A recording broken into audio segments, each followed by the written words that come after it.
Hey everybody, VC, everybody else out there. Hey, it's James back here on another Saturday. Listen to some records once again. Yeah, just revisiting some stuff this morning.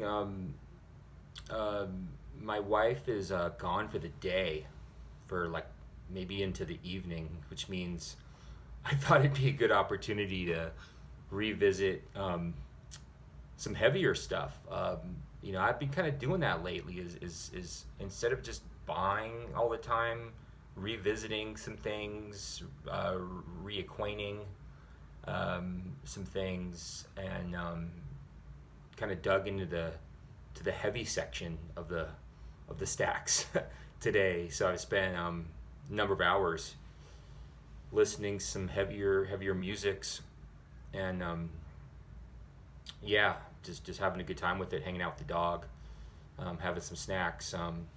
So yeah, I pulled out some things, and yeah, just reinterpreting, re-looking at it. A handful of albums, and so one of the ones that I listened to is the Salem, In the Beginning. Yeah, Salem. This is on High Roller Records, by the way. Great reissue label for heavy music. So Salem was a band that started out in the late 70s in Britain. Part of the new wave of British heavy metal movement. And as far as I know, they never, or at the time, I think they came out with albums later on, but in that early period, they never came out with a full album. This is just all of their sort of singles and demos on this stuff. Pretty good stuff. It's rock and roll, good song structures. Definitely has a Thin Lizzy sort of melodic twin guitar sound to it. Some nice tracks on here. Nothing that's going to blow you away. But Salem is the band. If you know anything about that NWOBHM, new wave of British heavy metal period, a lot of bands were just trying to make it. I mean, these are kids that were born in the late 50s, early 60s, obviously influenced by, the classic Zeppelin, Purple Sabbath, UFO, Scorpions, all the legends or the stalwarts of the 70s hard rock scene. And you could tell they were trying to do their thing, right? They wanted to take that as a blueprint and take it to the next level. But all the bands weren't the same. It's kind of like the so-called grunge scene in Seattle. Everyone gets lumped into that. But yeah, I mean, a band like Alice in Chains or something has like nothing to do with Pearl Jam in terms of their sound, but they get like lumped into that scene. But anyway, Salem is the band. This is a double on High Roller. Like I said, rock and roll. Nothing's gonna blow you away, but cool record. Another one I got, or I was revisiting this morning, is this one, Opium Warlords, and the name of the album is Taste My Sword of Understanding. This is on the lovely Svart label. I think, I don't know much about them. I think they're from Finland. And they're a newer band. I don't know exactly what year this came out. Maybe 2016, 17. This has kind of a detuned, dark feel to it. That detuned, low, heavy guitar sound. The vocals, I think, are, for me, what kind of messes up for me a lot of newer heavy music is sometimes the vocals. And I don't stick to me on this, people that really know their stuff about this, but I think this could be maybe put into the quote funeral doom category, which I've seen that term out there, funeral doom. I don't really know what it means, but for some reason I think this could be Funeral Doom because of the vocals. It has this sort of ominous, like operatic feel to the vocals, but the music itself is really good. And no disrespect, I hope the guys in the band aren't watching this because I like the music a lot. But I would, if I was going to be the producer, I would say I think singer needs a different style, maybe a little bit more blues based or different vocalist altogether. So Opium Warlords, if you guys are watching this, don't hate me. Pretty cool album though. Like I said, I like the music. It's great. This label, Svart, does a great job on their packaging too. Look at that. Nice, thick stock, as I like. Good, good album covers, quality. So yeah, Opium Warlords is the band. Taste My Sword of Understanding is that one. So yeah, just having fun with it. Like I said, a lot of this music's good. Sometimes just it's hit or miss. Here's the one I really enjoyed. This one. This is Race Against Time, and it's called Time Waits for No Man. Another new wave of British heavy metal band. There's the Gatefold, and this is also on the High Roller label. I love that label, really good. So Race Against Time was another, just like the Salem, they were another one of these bands that they started out, I think, 78, 79, and their career spanned maybe 2 or 3 years. And they did singles, they played shows, they couldn't get a record deal. Really good. This is almost more of a kind of a rawer Iron Maiden. The vocals have like kind of a menacing style to it. But what's interesting about them is they're a trio. Dave Halliday on vocals, Al Short on bass, and Jeff Green on drums and percussion. But yeah, look at the photos there. It made me think. I was thinking about it, reading some of these notes and some of these albums. There was a time where if you were a band, in order to make it, you had to play live all the time and fight and claw to get that record deal, to get these incremental movements up the ladder of success. And I wonder if I don't have any information one way or the other, but it just seems like that type of attitude doesn't exist anymore, or maybe it's not necessary because of just the internet and how that's changed music and the music industry, where bands or artists can literally just sort of put their music out there in order to make it and gain success. And that sort of hunger, working class attitude in order to do whatever it takes to make it, to hone their chops and to get more refined in their songs and their compositions. I just don't know if that exists anymore. Maybe I'm stuck in the past, but I feel like that's how a band really becomes great. There's too much like one-hit wonder stuff going on now, and I just wonder how a lot of that music's going to age. But yeah, I just wonder if that attitude still exists, or even the need to do it, where you had to, in order to make it, especially in rock and roll, like you had to know how to play, right? I mean, if you couldn't play, doesn't matter how good the songs were, you weren't going to make it. But yeah, look at these shots. There's a shot here, like they played, where's that one? Live at the Marquee. You can imagine seeing a band like this at the Marquee in like 1980. So yeah, they tried to make it, but they tried for a few years and put out a bunch of singles and then went their own ways. I don't know the full story. It's in the notes, but I haven't read them for a long time.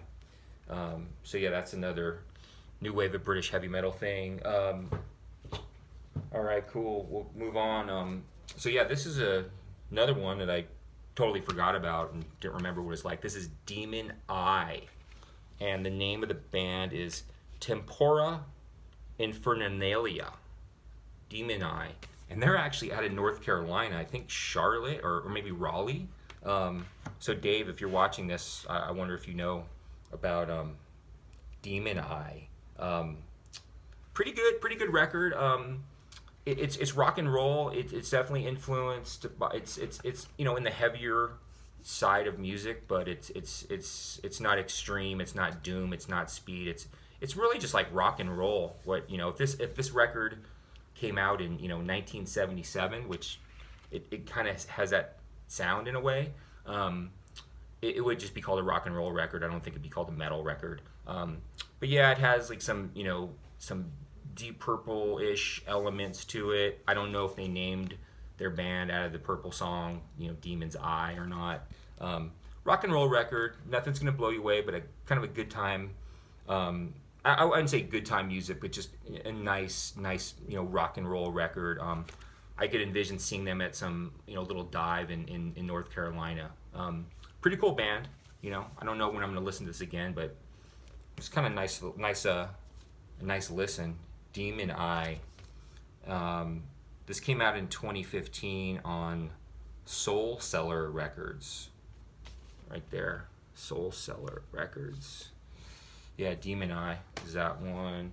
A few more to go here. It was a heavy morning, literally. This one, I got in this streak I don't know, it was maybe 10 years ago where I was just buying a lot of, after many years of not buying any metal, I had this streak maybe 10 years ago of buying a lot of it again for whatever reason. This is, I was just going for stuff, just being in the store and just like, I'm going to go for this based on labels too. Like, this is a band called The Wizard, and cool spelling, it's apostrophe D. This is on the name of the album is called Pathway in the Darkness, and this is on the Buried by Time and Dust label, another really good label that reissues stuff and culls stuff from the vaults. Great label. So The Wizard, I think they're from Australia. This has good riff-based rock, that line between rock and roll and heavy metal. Kind of like I said about one of these other bands that I was just talking about, I really like the music itself. It's good riffs, good harmony to the guitar, good harmony based riffs. But the vocals, I feel, get in the way a little bit. I don't even know how to describe it. Just, I feel like the inflection is a little forced. It's like the vocalist is trying to trying to create a certain sound versus just being, natural and letting that natural voice come through. But yeah, The Wizard is the band. Riff-based, heavy music. Nothing too complex here. Kind of cool though. The coolest thing, or the cool thing, is the bass player is this lady called Tangerine Dream. The Wizard, buried by Time and Dust label. They're from Australia. The Wizard is that band, and this is probably, of everything I listened to this morning, this was the most enjoyable to me, and I could see listening to this, revisiting this more often. This is called Demonpact. The name of the record is Released from Hell. Kind of a cliche title. This is another one of those new wave of British heavy metal bands like Samson and Rage Against Time that I showed, where they started out in the late 70s, really did their hardest, worked their ass off to try to make it, but never actually got a deal. They gave it their full effort. So this is a compilation on again High Roller Records, really nice one. And they never could quite make it. So this is a compilation of everything that they recorded during their brief time as a band. this is it's like pure, like full throttle, unbridled is how I think about it. Rock and roll, menacing vocals. Has a kind of a raw Motorhead-ish feel to it, like early Motorhead. Maybe they're the first 2 or 3 records, and very raw production, but still good production. And I could almost there's moments on this where I can see whether it just the way it turned out, where there's like sprinklings of the origins of speed metal to this. Has a little punk flavorings to it, but really tight musicianship as well. And it comes with this really nice booklet too, with look at these guys. So yeah, late 70s, working class Brits, just doing whatever they can to make it. If you like Saxon, or early Saxon, maybe their first 2 or 3 Saxon records, this has some of that kind of feel to it. Like if you know the Saxon song Motorcycle Man, it has that sort of fast rock and roll, like all hell breaks loose type of sound to it. Good guitar solos. I can totally envision seeing a band like this in some sort of small pub in the late 70s in London, just drinking pints and getting lit up and having a good time. Demonpact is that band. I like that one a lot. And then the last one I showed you, I kind of wanted this video to be shorter, but what the hell. The last one I think I might listen to this first, but it doesn't matter. Anyway, this is Obsidian C. And I got this on that run I had all those years ago getting stuff, because again, I'm a sucker. I'm a marketer's dream, because if I read something that appeals to me or I see a great photo, I'm going to get it. And this one just says, classic heavy metal doom from Bulgaria in the style of Candlemass, Saint Vitus, and Pentagram, with their own Eastern European influences. So I was like, wow, that's intriguing. Pentagram, Saint Vitus with Eastern European influences. What's going on there? So Obsidian C, this is doom. It's just full on doom. No mistake about it. Meat and potatoes doom. They're not trying to get to get complicated. Good record. I like it. I like it a lot. It's on what label is this?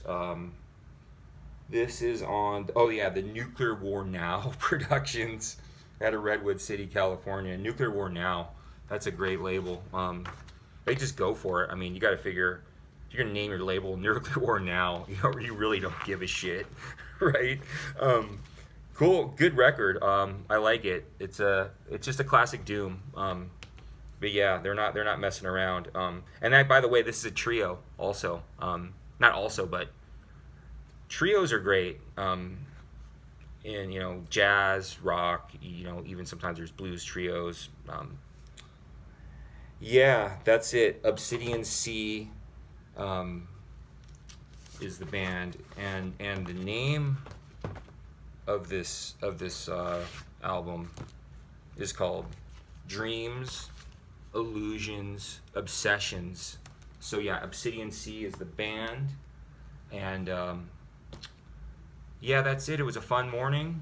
Just thought I'd get back on here and ramble a bit. A nice heavy Saturday here in the West. All right, everybody, take it easy. Be well. Later.